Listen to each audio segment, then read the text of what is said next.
اعوذ باللہ من الشیطان الرجیم بسم اللہ الرحمن الرحیم وَإِذَا أَنْعَمْنَا عَلَى الْإِنسَانِ أَعْرَضَ وَنَأَىٰ بِجَانِبِهِ وَإِذَا مَسَّهُ الشَّرُّ كَانَ يَئُوسًا قُلْ كُلٌّ يَعْمَلُ عَلَىٰ شَاكِلَتِهِ فَرَبُّكُمْ أَعْلَمُ بِمَنْ هُوَ أَهْدَىٰ سَبِيلًا۔ سبحان اللہ۔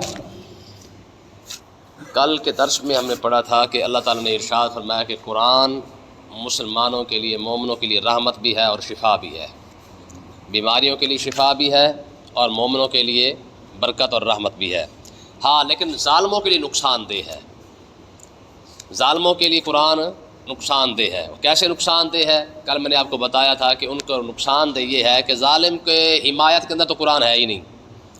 چور ہے، چوری کر رہا ہے، ظالم تو ہے، قرآن تو اس کی حمایت نہیں کرے گا۔ شرابی ہے، قرآن اس کی حمایت تھوڑی کرے گا۔ بے ایمان ہے، قرآن اس کی حمایت تھوڑی کرے گا۔ ٹھیک ہے، تو ظالموں کے لیے قرآن نقصان دہ ہے۔ اب آگے اللہ تعالیٰ نے ایک شکوہ بیان کیا ہے، اور کافی جگہوں پر قرآن کے اندر رب نے جب سمجھایا ہے تو ساتھ تھوڑا تھوڑا شکوہ بھی کیا ہے۔ اب شکوہ کیا ہے؟ میں وَإِذَا أَنْعَمْنَا عَلَى الْإِنسَانِ، جب ہم انسان پر احسان کرتے ہیں، آردا، جتنے احسان کرتے جاتے ہیں وہ اتنا ہم سے منہ پھیرتا جاتا ہے۔ ٹھیک ہے جی، پہلے غریب تھا، 4 پیسے آ گئے، بجائے رب کے قریب ہونے کے رب سے دور ہو گیا ہے۔ پہلے مسجد تو آتا تھا، ایسا ایسا جیسے جناب والا 4 پیسے آنا شروع ہوئے مسجد سے دور ہوا، اور آگے اللہ تعالیٰ نے ارشاد فرمایا وَنَأَىٰ بِجَانِبِهِ، اور اپنی طرف سے دور ہٹتا ہی گیا۔ یعنی جیسے جیسے ترقی کرتا گیا دنیاوی لحاظ سے، اتنا ہی زیادہ رب سے دور ہوتا گیا۔ اور یہ مثال تو ہمارے سامنے عام ہے، آپ دیکھ لیں، غریب ہوگا تو مسجد کے ساتھ پیار ہوگا، دین کے ساتھ پیار ہوگا، مسئلے مسائل سن لے گا، تقریر سن لے گا، جمعے پہ آ جائے گا۔ 4 پیسے آئے نہیں، پھر ساتھ، پہلے تو کیا تھا، سادہ سا بندہ تھا، اب ساتھ چودھری بھی لگ گیا، پھر ملک بھی لگ گیا، پھر خان صاحب بھی ہو گئے۔ ٹھیک ہے نا جی، اور خان ذرا اتنے ہاتھ کر کے دعا منگے تو جائز ہی کوئی نہ پھر۔ ٹھیک ہے جی، اب خان کے تو ہاتھ ہی نیچے ہو جاتے ہیں، چودھری کے تو ہاتھ بھی گود میں آ جاتے ہیں جب دعا مانگ جاتے ہیں۔ میں نے آپ کو پہلے بھی بتایا تھا کافی عرصہ پہلے کہ دعا مانگنے کا طریقہ یہ ہمارا، غریبوں کا دعا مانگنے کا طریقہ اور ہے، اور امیروں کا دعا مانگنے کا طریقہ بھی آپ دیکھ رہے ہیں۔ ہاتھ کبھی بھی ان کے نہیں اٹھیں گے، کیونکہ ان کو پتہ ہے منگنے واسطے کوئی شے رہ نہیں گئی، کوٹھی بھی آ گئی، کار بھی آ گئی، فیکٹری بھی لگ گئی، ہر شے آ گئی ہے، اور رب کو کی منگی ہے۔ اور اسی طریقے سے ہمارے نمازی ہوتے ہیں، آپ دیکھ لیں، جماعت کے ساتھ نماز پڑھیں گے، دعا نہیں مانگیں گے۔ ٹھیک ہے، 4 رکعت پڑھ لیں گے، 2 رکعتیں نماز پڑھیں گے، لیکن دعا مانگنے کے لیے، حالانکہ اجتماعی کام کا مطلب کیا ہوتا ہے کہ حالانکہ اجتماع کا مطلب یہی ہوتا ہے کہ اللہ تعالیٰ یار ان میں سے کسی کی دعا قبول فرما لے۔ کٹھے نماز پڑھنے کا مقصد کیا ہے؟ کیوں اس کا زیادہ ثواب ہے؟ ہو سکتا ہے اس اجتماع کے اندر کوئی 2-4 بندے ایسے کھڑے ہوں، یا ایک رب کا بندہ ایسا کھڑا ہو جس جو اللہ تبارک و تعالیٰ کی بارگاہ میں اور زیادہ قبول ہو۔ ٹھیک ہے، تو مقصد یہ ہے۔ آپ دیکھنا جیسے ہی جناب والا سلام پھرا نہیں، ٹھا کر کے پیچھے لگیں گے جناب والا، کوئی سنتا نہیں کا کھڑا ہوگا، کوئی جتی پا کے وہ فارغ، چل بھائی، کیونکہ اسے مانگنے کی ضرورت نہیں رہی ہے۔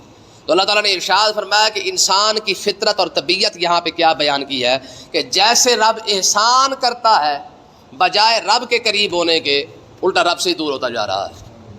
ٹھیک ہے جی، پہلے دلیلیں نہیں مانگتا تھا، اب دلیلیں مانگنا شروع ہو گیا۔ 4 پیسے آئے میلاد پر دلیل مانگ رہا ہے، 4 پیسے آئے کلخانی پر دلیل مانگ رہا ہے، 4 پیسے آئے ختم پہ دلیل مانگتا پھر رہا ہے۔ ٹھیک ہے، مقصد کیا ہے کہ اب وہ چودھری بن چکا ہے۔ تو اللہ تعالیٰ نے ارشاد فرمایا، نتیجہ اس کا کیا نکلا ہے؟ فرمایا کہ جیسے ہم نے اس پر احسان کیا، ہم نے اسے نواز دیا، انعامات عطا فرما دیے۔ ٹھیک ہے، آردا، جیسے جیسے انعامات ملتے گئے اتنا اتنا رب سے دور ہوتا گیا۔ ٹھیک ہے، اور اگلے الفاظ فرمایا وَإِذَا مَسَّهُ الشَّرُّ كَانَ يَئُوسًا، میں تھوڑی سی تکلیف بھی اسے پہنچے تو مایوس بھی ہو جاتا ہے۔ یہ انسان کی فطرت ہے کہ 2 لاکھ کما کر بھی اگر دہاڑی تھوڑی سی اگلی تیسری سیٹ نہیں ہوئی ہے تو مایوس ہو کے بیٹھ جاتا ہے۔ یہ نہیں کہتا کہ یار مالک چلو آج نہیں ملے تو کل رب عطا فرما دے گا۔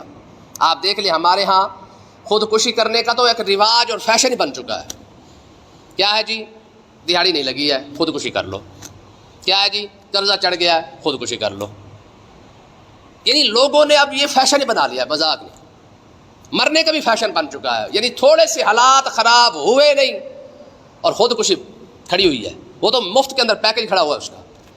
اچھا پھر آپ نہیں مرتے، ساتھ وہ جتنے بھی، ہم تو ڈوبے صنم، ساتھ گھر والے بھی لے ڈوبے، بچوں کو بھی اور آپ بھی۔ دنائی چیک کر لیں ذرا، یعنی خود تو قتل ہو رہا، خود کا بیڑا غرق کر ہی رہا ہے، ساتھ 4 بندوں کا قتل بھی ساتھ لے کے جا رہا ہے۔ اب مجھے آپ بتائیں، جس نے چھلانگ لگا دی دریا کے اندر، ٹھیک ہے، اب 4 بچوں کو اس نے پہلے پھینکا، یہ قتل ہو گیا، اس کے اوپر اس نے خود سے لانگ لگا دی، آپ خودکشی کر کے مرا۔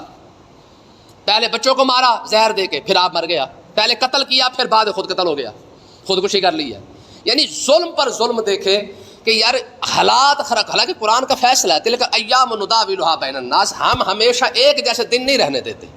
عروج ہے تو زوال بھی آئے گا، زوال ہے تو عروج بھی عطا فرما دیتا ہے۔ ٹھیک ہے جی، حضور کے مکی زندگی کیسے گزری ہے؟ ٹھیک ہے، ایک ایک دن کو چھوڑے ایک ایک لمحہ اگلوں نے جو ہے وہ مطلب جینا حرام کر دیا تھا۔ صحابہ کرام نے شکایت لگائی حضور کو، یار وہ کیسے حالات ہوں گے کہ یا رسول اللہ ان کے لیے بد دعا ہی کر دیں۔ آپ سوچ سکتے ہیں کہ ان کے حالات کیسے ہوں گے۔ پھر ایک جیسے دن تھوڑی رہتے ہیں۔ پھر وہ وقت آیا کہ یہی صحابہ کرام تھے جو کل شکایت لگا کے بیٹھے تھے کہ حضور ان کے لیے بد دعا فرمائیے، برباد ہی ہو جائے کفار مکہ، ہمیں جینے ہی نہیں دیتے، یار ہمارا قصور کیا ہے؟ صرف یہی کہ کلمہ پڑھ رکھا ہے بس۔ ٹھیک ہے، پھر حالات بدلے۔ یہی صحابہ کرام جب مدینے پہنچے اور مدینے کے اندر جنگیں ہوئی، اس کے بعد اللہ تعالیٰ نے اسلام کو غلبہ عطا فرمایا، یہی صحابہ جو کل شکایتیں لے کے بیٹھے تھے، آج انہی صحابہ کرام کو اللہ تعالیٰ نے گورنر عطا فرمائی ہے، امیر المومنین بنے۔ پھر نہیں بنے صدیق اکبر، ٹھیک ہے، جس کو ابو جہل نے یا کفار نے مار مار کے جو ہے وہ اتنا مارا تھا، صدیق اکبر کو مارا تھا کہ صدیق اکبر کا چہرہ نظر نہیں آتا تھا، اتنا سوج گیا تھا، آپ کا ناک مبارک نظر نہیں آتا تھا۔ ٹھیک ہے، پھر وہ وقت بھی آیا کہ جناب اعلیٰ حضور کے وصال کے بعد خلیفۃ الرسول بنے فاروق اعظم، وہ تو پھر ویسے ہی دلیر بندے تھے، ان کو کسی نے ہاتھ کہاں لگانا تھا۔ ٹھیک ہے، تو اس کے بعد عثمان غنی، آپ کے چاچا جو ہے عثمان غنی کا چاچا، وہ کھال کے اندر پیک کر کے نا آپ کو، ٹھیک ہے جی، گرم ریت کے اندر ڈال دیتا تھا عثمان غنی کو، جیسے کسی ڈبے کے اندر کسی شے کو پیک نہیں کرتے، عثمان غنی کو ایسے پیک کر دیا جاتا تھا کھال کے اندر، اور کرنے کے بعد گرم ریت پر ڈال دیا جاتا تھا۔ آپ سوچ لیں کہ کتنا دم گھٹتا ہوگا، دھواں دیا جاتا تھا آپ کو باقاعدہ۔ ٹھیک ہے، یہی عثمان غنی۔ اب یہ حالات بھی ہیں اور آگے کے حالات دیکھیں کہ وہی وقت آیا کہ 12 سال کے لیے امیر المومنین رہے۔ ٹھیک ہے، ہمیشہ یہ قرآن کا فیصلہ ہے تلک الایام نداولھا بین الناس، کہ وقت ہمیشہ ایک جیسا نہیں رہتا ہے۔ ٹھیک ہے جی، یا وہ وقت کہ آقا علیہ الصلوۃ والسلام کو جناب اعلیٰ گھر کے اندر جو ہے وہ سکون نہیں لینے دیا جاتا، اسی مکہ کے اندر حضور سے بات کرنے کے لیے بھی 10,000 سیکورٹی گارڈ کھڑا ہوا تھا کہ اگر کسی نے بات کرنی ہے تو پہلے 10,000 سیکورٹی گارڈ سے گزرے گا۔ فتح مکہ کے موقع پہ شہر وہی ہے، گھر وہی ہے، گلی وہی ہے، محلہ وہی ہے، سارا کچھ وہی ہے۔ 10 سال پہلے یہاں پہ حالات کیا تھے اور 10 سال بعد اسی شہر، اسی گلی، اسی محلے کے اندر اور اسی حرم کے اندر آج کوئی آسانی سے بات بھی نہیں کر سکتا ہے۔ حالات بدلے کہ نہیں بدلے؟ ٹھیک ہے، تو اللہ تعالیٰ نے ارشاد فرمایا کہ وَإِذَا مَسَّهُ الشَّرُّ كَانَ يَئُوسًا، میں یہ انسان کی فطرت کے اندر ہے، ملتا رہے تو ٹھیک ہے، تھوڑا سا ملنا کیا بند ہو جائے کان یئوسا، مایوسی ہو جاتا ہے۔ ٹھیک ہے جی، بس بھی ساڑی تو دعا ہی قبول نہیں ہوئی، اسی تو مانگ مانگ کے تھک گئے، سارے تو رب سنتا ہی کوئی نہیں۔ ٹھیک ہے، یہ بات تو عام ہے نا، ساڑی تو رب سنتا ہی کوئی نہیں۔ ایمانداری سے بتائیں یار، رب سنتا نہیں ہے؟ حدیث پاک کے اندر آتا ہے، فرمایا قیامت والے دن جب بندے کے نام اعمال کو تولا جا رہا ہوگا نا، تو وہاں پہ ڈھیر ساری دعاؤں کو اٹھا کے وہاں پہ رکھ دیا جائے گا۔ بندہ عرض کرے گا پروردگار یہ کیا ہے؟ فرمایا میاں تیری یہ وہ دعائیں ہیں جو تو مانگتا رہا، ہم نے تو اس لیے نہیں عطا فرمائی ہے کہ اب اوکھا ویلا ہے، اب تجھے عطا فرمائے۔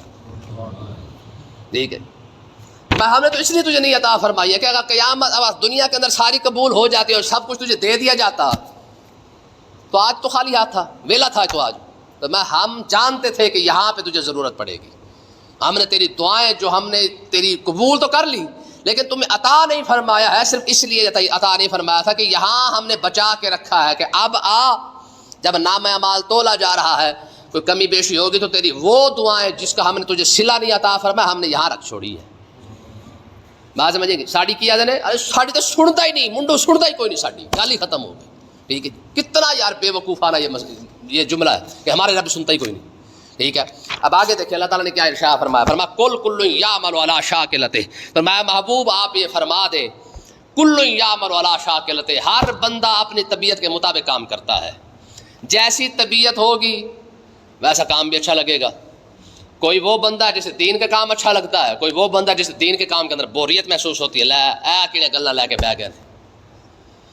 جیسی طبیعت فطرت ہوگی ویسا کام پسند آئے گا۔ مجھے آپ بتائیں، دیکھیں نا ایک موٹی سی مثال ہے، ذمہ دار کو بٹھا دیں سارا دن کھاد سپرے ہے جی کپاس، اس کے بعد کنک جوار باجرا، سارا دن لگا رہے گا اسی پہ بات کرتا رہے گا، تھکے گا بھی نہیں۔ ٹھیک ہے جی، اور ہمارے خاص کر جو سوشل میڈیا والوں کو بٹھا لے، وہ آپ کو ایسی ایسی ایپ بتائیں گے، فیس بک پہ اتنا پیسہ آتا ہے، یوٹیوب پہ اتنا پیسہ آتا ہے، واٹس ایپ پہ اتنا پیسہ آتا ہے، سارا دن لگے رہیں گے ٹھا پھا چل بھائی، ٹھیک ہے۔ اور موسیقی والے سرکار، موسیقی روح کی غذا والے، ان سے پوچھ کے دیکھ لیں، سارا دن وہ آپ کو نئی نئی دھنیں بنا بنا کے دکھائی جائیں گے، کسی کا گلا خشک نہیں ہونا، ٹھیک ہے۔ تو کہہ دو نا یار 100 دفعہ درود شریف پڑھ لو، نال سر درد، نال عمر کا تقاضا، نال جناب ہمارا تو سر ہی کام نہیں کرتا، ہمارا تو ڈیڑھ بھی کام نہیں کرتا ہے۔ کسی کو کہے یار قرآن کے 2 لفظ ہی یاد کر لے، کہتے ہیں تھوڑے سارے کام نہیں کرتا، ٹھیک ہے۔ کسی کھپڑ پاپے کو بھی آپ 2 لاکھ روپے دے گا، منٹ مار کے گنے گا، چاہے آپ 10 روپے والے دے دیں، اور اسی کو کہنا یار سبحانک اللہم و بحمدک کا یاد کر لے، کہتے ہیں سارے درد کم نہیں کرتا، سر بڑا درد کرتا ہے، کی کریے، ہوں تو عمر ہی نہیں رہی، پیسے گننے کی عمر ہے، قرآن پڑھنے کی عمر نہیں ہے، ٹھیک ہے جی۔ کاروبار کرنے کی عمر ہے، کوئی بندہ کہتا ہے یار ساری عمر نہیں رہی ہونے سے کاروبار نہیں کرتے، کوئی بندہ کہتا ہے یار ہماری عمر نہیں، ہم سگریٹ نہیں پیتے، مرتے دم تک وہ کفن والے جنازے پہ پیا ہوگا، حقہ ساتھ ہی ہوگا، آخری کشمش بھی لگا کے ہی جائے گا کہ رہ ہی نہ جائے، لیکن کام سر کہاں کام نہیں کرتا۔ جب آپ کہیں یار چل نماز یاد کر لے، عطیات یاد کر لے، یار دعا قنوت یاد کر لے، یار اور کچھ بھی نہ کر، مسجد میں خالی بیٹھ ہی جا، کہتے سارے کام نہیں کرتا۔ تو اللہ تعالیٰ نے یہاں پہ وہی بات ارشاد فرمائی، فرمایا جس بندے کو جو کام اچھا لگتا ہے نا، اس کی طبیعت کے مطابق وہی کرتا رہے گا۔ ہاں اگلی بات فرمایا فربکم اعلم بمن هو اهدی سبیلا، ہاں رب بھی بہتر جانتا ہے کہ ہدایت والا راستہ کس کو پسند ہے۔ ہاں قرآن کس کو پسند ہے یہ رب جانتا ہے، دین کس کو پسند ہے یہ رب جانتا ہے، ٹھیک ہے۔ اتنی بات تو ہے نا کہ کم سے کم یہ رب ضرور دیکھ رہا ہے کس بندے کو کیا کیا پسند ہے۔ میلاد کی محفل میں بیٹھا ہوا ہے، وضو نہیں کر کے آیا، ٹھیک ہے جی۔ کل خانی کے اندر آیا ہوا ہے، الحمدللہ پڑھ کے نہیں دے سکا، تو پھر آیا کیا کرنے ہے؟ لنگر کھانے، بس بات سمجھ نہیں کہ نہیں ہے۔ فرمایا ربکم اعلم بمن هو اهدی سبیلا، دین کس کو پسند ہے یہ رب جانتا ہے۔ بھائی کیا کرنے گیا ہے؟ صرف منہ دکھانے گیا ہے، اس کو ہی دکھا دیتا جو مر گیا ہے، کم سے کم اس کے لیے قل واللہ احد پڑھ جاتا، اس کے لیے درود شریف بھی پڑھ جاتا، اس کے لیے 2 سپارے منزل ہی پڑھ جاتا، کم سے کم جس کے لیے گیا ہے اس کو تو کچھ بھی نہیں دے رہا۔ کتنا ہمارا یار المیہ، کبھی ہم نے سوچا ہے جس کی خاطر گئے ہیں اس کے لیے کچھ بھی نہیں، جو زندہ کھڑا ہے اس کے ساتھ سلام دعا کر کے روٹی چھوٹی کھا کے واپس۔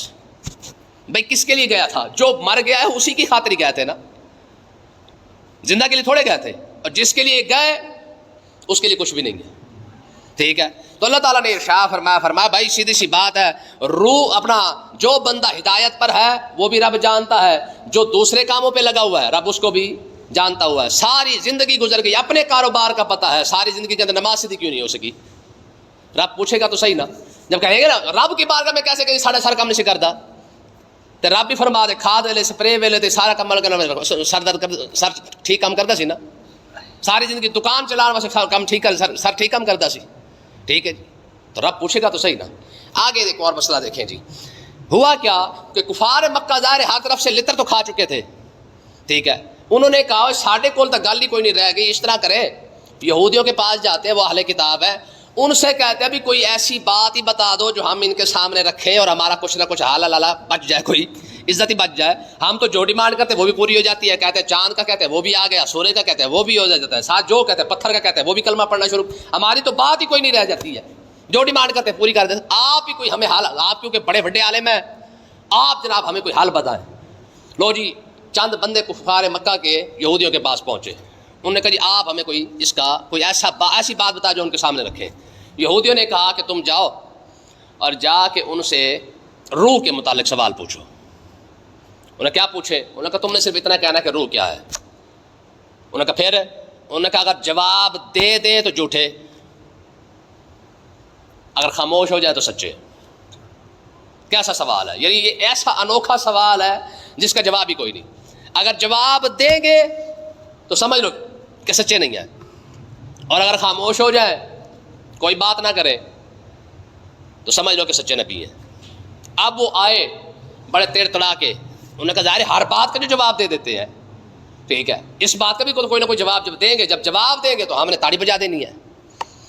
اب ہوا کیا، وہ آئے اور انہوں نے آقا علیہ الصلوۃ والسلام سے یہ سوال پوچھا، ٹھیک ہے۔ ایک روایت کے مطابق یہودیوں نے خود پوچھا اور دوسری روایت میں کفار مکہ نے پوچھا۔ اب ہوا کیا، انہوں نے آ کے حضور علیہ الصلوۃ والسلام سے پوچھا کہ اے اللہ کے نبی اگر آپ اپنے آپ کو سچا کہتے تو آپ بتائیں کہ روح کیا ہے. حضور خاموش ہوئے اور وہی نازل ہوئی. تو اللہ تعالیٰ نے ارشاد فرمایا وَيَسْأَلُونَكَ عَنِ الرُّوحِ، اے محبوب آپ سے یہ روح کے متعلق پوچھنے آئے ہیں. قل آپ ان کو فرما دے الروح من امر ربی، روح صرف میرے رب کے ایک حکم کا نام ہے، میرے رب کی ایک شے کا نام ہے. گل ختم. اس کے علاوہ کوئی جواب اس کا، یہ میرے رب کی ایک چیز ہے یا میرے رب کا ایک حکم ہے، بس اس شے کا نام روح ہے. اس کے علاوہ کوئی اور کوئی بات نہیں ہے. وَمَا أُوتِيتُم مِّنَ الْعِلْمِ إِلَّا قَلِيلًا. اگر اللہ تعالیٰ نے عام لوگوں کو ارشاد فرمایا کہ تمہیں تو روح کے متعلق یا اس چیز دوسری علم کے متعلق تو تھوڑا سا علم عطا فرمایا گیا ہے، روح کے متعلق تو جانتا ہی کوئی نہیں ہے. ٹھیک ہے، یعنی روح کیا ہے کوئی بھی نہیں جانتا اور اس کا جواب بھی کسی کے پاس نہیں ہے. ہاں اللہ تعالیٰ اپنے محبوب کو عطا فرمائے، ٹھیک ہے جی، یا صرف محبوب جانتا ہے یا خاص اللہ کے اولیاء ہو جانتے ہوں تو جانتے ہو، وگرنہ صرف اور صرف یا رب جانتا ہے یا رب کا رسول جانتا ہے، بس. اس کے علاوہ اور کوئی بھی. اب وہ کھڑے انتظار میں کہ یا کوئی اور بات بھی کریں گے. ٹھیک ہے، حضور نے ارشاد فرمایا بھائی اتنی بات ہے، روح امر ربی ہے، بس بات ختم.